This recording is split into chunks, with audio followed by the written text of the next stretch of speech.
repentino aumento de importância de Viracopos? Ele acaba trazendo consigo uma série de serviços complementares voltados para importação, para exportação, para escritórios aduaneiros, para facilitação dos turistas que vêm a negócio, principalmente aqui. Campinas hoje já há muito tempo, é o ponto de chegada de todos os equipamentos da Fórmula 1. Eles chegam por Campinas para virem aqui para Interlagos. Isso vai acontecer fatalmente com a Copa do Mundo, não tenho nenhuma dúvida disso. Mesmo porque, a despeito de você ter as 12 sedes onde serão realizados os jogos, imaginemos que essas sedes continuarão existindo até a Copa. Há controvérsias, há dificuldades aí no processo. As delegações, elas não permanecem nas sedes, em função do próprio movimento natural que tem. Então elas precisam encontrar locais mais tranquilos, que tenham centros de treinamento adequados, que tenham alojamentos adequados, que tenham um bom sistema de saúde, porque se houver alguma circunstância qualquer, ele tem à mão o atendimento médico que ele precisa de um local seguro.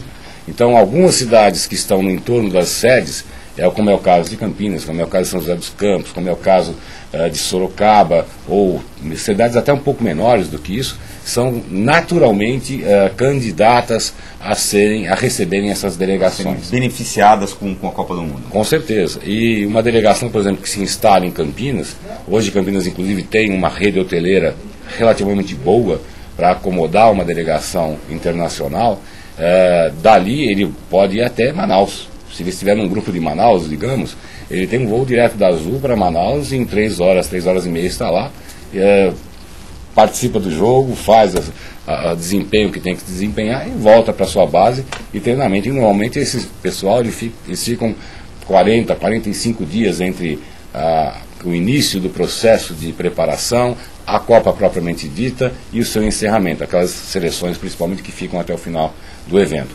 E a gente também não pode esquecer que você comentou da Copa do Mundo, comentou das Olimpíadas, mas existem outros eventos, outros mega eventos esportivos que também vão atrair um fluxo muito grande de imigrantes para o Brasil, ou migrações internas. Por exemplo, agora em 2011, Campinas está se candidatando aos Jogos Universitários Nacionais, que movimenta alguns milhares de estudantes nesse processo, né?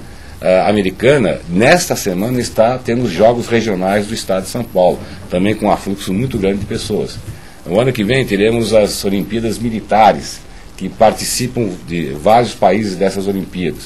Então, a Copa das Confederações, em 2013. Então, são inúmeros eventos. Uma sequência de eventos, muitas vezes eles não têm uma atenção tão grande na mídia como a Copa do Mundo, como uma Olimpíadas, mas também tem o seu movimento, mexe na economia, interfere, causa investimentos. Movimenta bastante coisa, cargas, pessoas, os serviços das cidades, como restaurantes e hotéis e outros tantos, comunicação, né?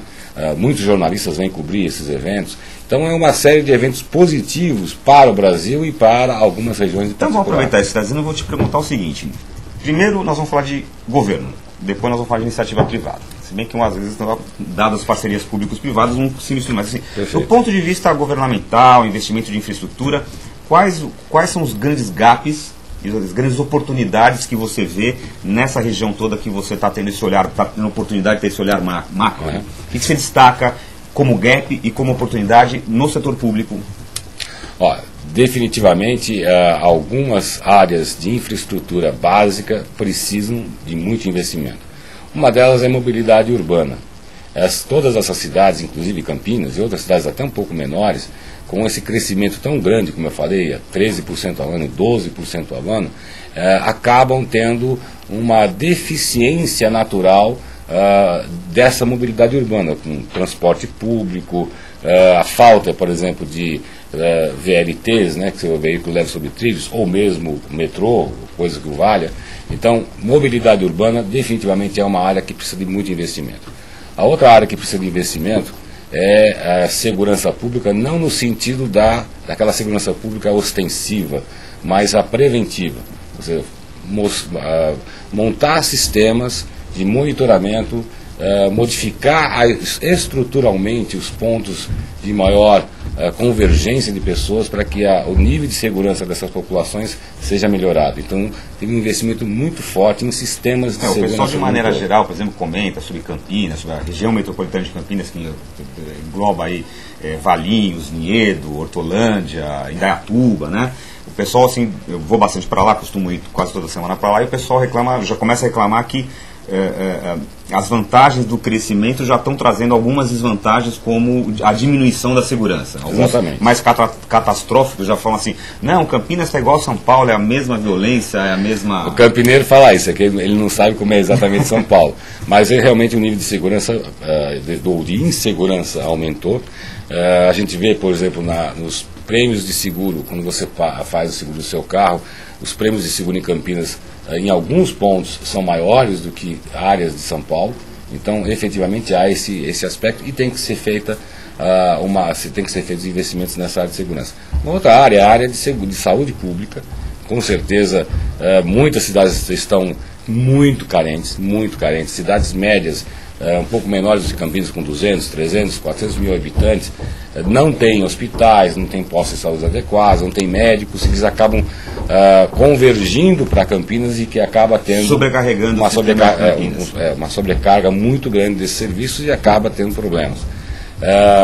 Uma outra questão que também é importante e que a gente não pode esquecer é uma melhor definição de como essas cidades vão dividir o seu território em termos dos investimentos que são necessários. A grande maioria acaba reagindo à provocação da iniciativa privada. Ou seja, não tem plano diretor de investimento, falta planejamento. Ela não se vende, na realidade ela acaba recebendo investimento porque ela atrai investimento por ser grande. E a iniciativa privada é que acaba dirigindo um pouco como que as coisas acontecem. Então, hoje nós, por exemplo, lá na Deloitte, já estamos com programas onde a gente ajuda as cidades a se estruturarem e montarem planejamentos de desenvolvimento com o objetivo de ir buscar o investidor que lhe interessa do ponto de vista do tipo... Está dentro do seu interesse, né? Dentro da sua vocação. Da sua vocação, daquele objetivo a qual ela quer atingir. Exatamente. Por exemplo, Campinas tem uma vocação clara sobre alta tecnologia, tem vários centros de alta tecnologia. Já existem lá, inclusive, ali próximo a Dom Pedro, várias empresas, e tantos outros. A Unicamp e outros centros de tecnologia, assim como o setor automotivo. Campinas é um cluster de automotivo. Então, é importante que ela use essa vocação que veio sendo construída de forma histórica ao seu benefício, né? Então, ao invés de ela esperar que alguém venha buscar fazer investimentos na cidade, ela tem que ir atrás do investidor e mostrar essa vocação, mostrar as suas facilidades. Como o Paulo Malman comentou, o investidor não quer só saber se tem incentivos fiscais, se tem boa terra para ele botar lá a sua indústria, mas ele quer saber se tem capital humano, se tem infraestrutura para que ele possa ter uma logística adequada. Então, todos esses aspectos são aspectos que a cidade tem que se preparar para essa questão. Fazer uma pausa aqui na entrevista com o Edgar, porque o Caetano está me dizendo que o pessoal do chat está participando, mandando perguntas aí para o nosso entrevistado. É verdade, tem bastante gente participando, estão mandando bastante comentários, Gilberto. Queria agradecer aqui a participação do Alan, da Comurb, do Marcelo Solerrique, o Lupan, o Robinho, Mena Barreto, que é o nosso amigo de Mojimirim, e o Rafael, que participou aqui através do Linha Direta. Rafael, a sua pergunta eu vou deixar para o segundo bloco, porque o Mena Barreto mandou uma antes, que eu acho interessante. Ele disse o seguinte: Jabor, eu particularmente achei muito ruim o projeto viário urbano Rótula, implantado na cidade de Campinas.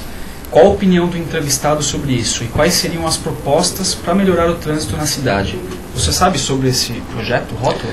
A Rótula de Campinas, na realidade, tem mais de 10 anos. Ela foi inicialmente feita como se fosse um anel viário dentro da cidade para facilitar a circulação, principalmente do transporte urbano, porque Campinas ela tinha um transporte que ia do centro para a periferia, saindo todo em vertical ou em diagonal.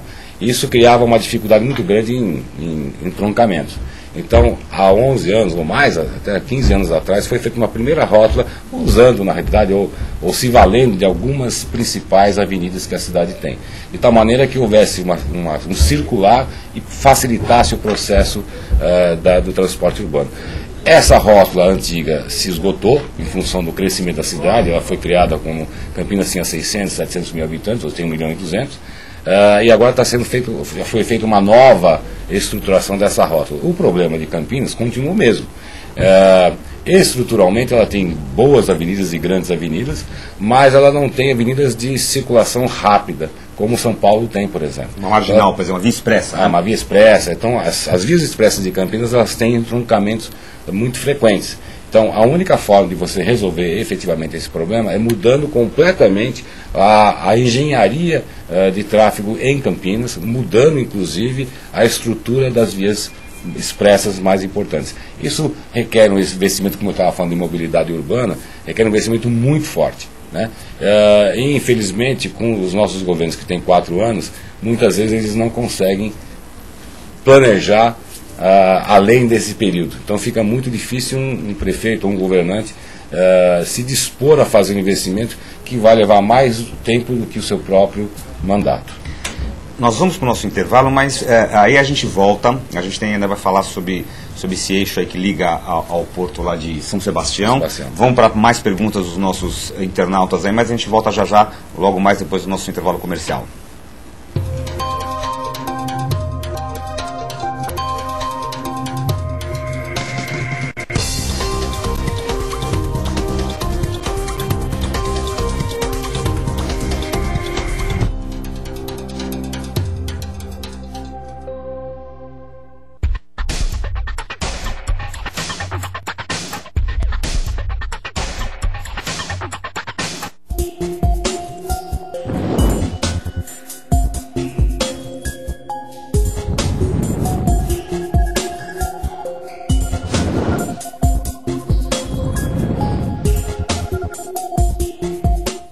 É nóis. Pode chegar, confirmar. Pra mudar o mundo, pra afirmar, aprenda esse refrão. O jovem não é problema, o jovem é solução. Solução pra mudar o mundo. Solução. O jovem não é problema, o jovem é solução. A solução do Brasil é o jovem. Pra mudar o mundo.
Voltamos com o Urbanville ao vivo, hoje entrevistando